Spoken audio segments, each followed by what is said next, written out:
भाई लोगों, जब जेब में 10 रुपए हो और आपको कुछ स्नैकी फूड खाने का मन हो तो आप कौन सी चीज खरीदोगे? जब बहुत तेज भूख लगी हो लेकिन खाना बनाने का मन न हो लेकिन फिर भी बनाना पड़े तो आप क्या बनाओगे?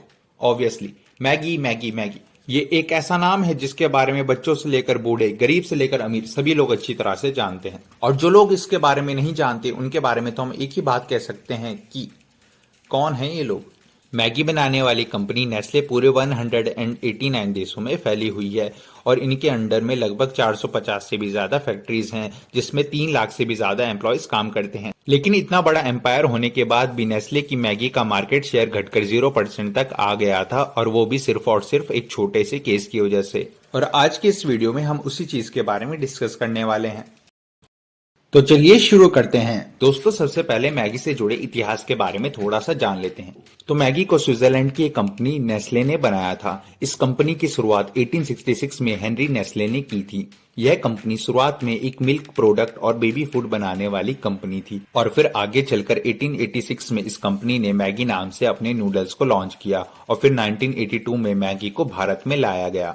धीरे धीरे मैगी हम भारतीय लोगों के बीच में अपनी जगह बनाते बनाते बहुत पॉपुलर हो गई, और मैगी की लाइफ में सब कुछ सही चल ही रहा था। लेकिन तभी 5 जून 2015 नाम की तारीख ने एंट्री मारी और मैगी की जिंदगी में उथल पुथल मचा दी। और यहीं से शुरू होती है असली कहानी।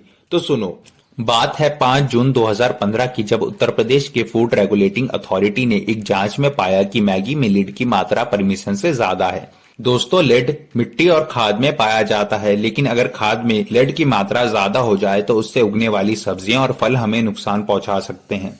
इस खबर के बाहर आते ही दिल्ली में मैगी को 2 हफ्तों के लिए बंद कर दिया गया। इसके बाद FSSAI यानी food safety and standards authority of India की इन्वेस्टिगेशन के बाद मैगी के सभी वेरिएंट्स को पूरी तरह से बैन कर दिया गया।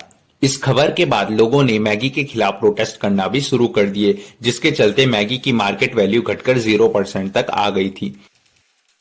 इसके बाद national consumer disputes regulation commission में मैगी के खिलाफ 6.4 बिलियन रुपीस का केस फाइल हुआ था, जिसमें कोर्ट ने नेस्ले से मैगी के 5 सैंपल्स टेस्टिंग के लिए मांगे थे, जो कि नेस्ले ने कभी डिलीवर नहीं किए। जैसे तैसे कोर्ट केस के सेटलमेंट के बाद यह केस बंद हो गया, लेकिन इसकी वजह से नेस्ले को बहुत नुकसान उठाना पड़ा। नुकसान की भरपाई करने के लिए नेस्ले की मैगी को सॉलिड कम्पैक्ट की जरूरत थी, और अपनी इसी जरूरत को पूरा करने के लिए नेस्ले ने एक जबरदस्त स्ट्रेटेजी के ऊपर काम करना शुरू कर दिया, और अभी हम उसी स्ट्रेटेजी को समझेंगे। सबसे पहले केस का झंझट खत्म होने के बाद नेस्ले ने अपने प्रोडक्ट नंबर्स को इंक्रीज करना शुरू कर दिया, ताकि अगर 1-2 प्रोडक्ट्स ना भी चले तो भी कंपनी पर ज्यादा असर ना पड़े। 2015 के केस के बाद उन्होंने सिर्फ मैगी ही नहीं बल्कि अपनी चॉकलेट्स, किटकैट और मंच की वैरायटीज और कॉफी के ऊपर भी ध्यान देना शुरू कर दिया, और अपने प्रोडक्ट्स की वैरायटी के चलते ही नेस्ले आज वर्ल्ड की नंबर 1 फूड कंपनी है। अगला कदम जो नेस्ले ने उठाया वो ये था कि नेस्ले ने स्नैकी फूड के साथ साथ हेल्दी प्रोडक्ट्स बनाना भी शुरू कर दिया। एग्जाम्पल के लिए नेस्ले A++ नरिश दही और प्रोबायोटिक दही, मिल्क और ग्रीकियो के नाम से ग्रीक योगर्ट। लास्ट चीज जो नेस्ले ने की वो थी एक नई टीम बनाना जो कि रेगुलेटर्स के साथ संपर्क में रहे। 2015 में जब FSSAI ने मैगी के खिलाफ एक्शन लिया था, तब नेस्ले की कोई डेडिकेटेड टीम नहीं थी जो कि प्रोडक्ट की प्रॉब्लम्स को लेकर नेगोशिएट कर सके।